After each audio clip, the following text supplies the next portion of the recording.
উদিত হব সুবহানাল্লাহ।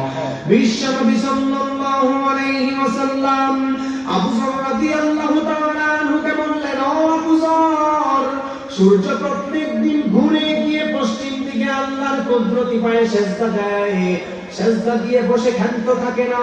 জানলে অবাক হবে, সূর্য শুধু আল্লাহর কাছে বলে, ওগো আল্লাহ, আপনি যদি আমাকে অর্ডার দেন তাহলে আমি পুনরায় ঘুরে গিয়ে পূর্ব দিকে উদিত হতে চাই। ও আবু যর, সায়াতি আলান নাসি জামান, এমন একটা জামানার মধ্যে মানুষগুলি উপনীত হয়ে যাবে যেই জামানার মধ্যে সূর্য ঘোরার অনুমতি পাবে না।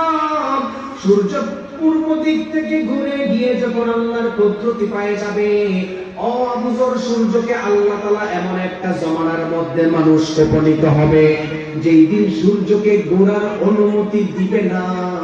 কিয়ামতের আগে সূর্য পশ্চিম দিকে উদিত হবে আর পূর্ব দিকে উঠবে না। সুবহানাল্লাহ। এক নম্বর আয়াত থেকে আমরা প্রমাণ পেলাম সূর্য ঘুরে নাকি পৃথিবী ঘুরে। ওয়া কুল্লুম ফি ফালাকি ইয়াসবাহুন। দ্বিতীয় নম্বর নবীর হাদিস থেকে আমরা প্রমাণ পেলাম সূর্য প্রত্যেকদিন পূর্ব দিক থেকে ঘুরে যায়। আল্লাহর কুদরতি পায়ে সিজদা করে, আল্লাহর কুদরতি পায়ে সিজদা করে বসে থাকে না, বলেন আল্লাহ আপনি অর্ডার দেন, আমি আবার ঘুরতে চাই। সুবহানাল্লাহ পড়েন।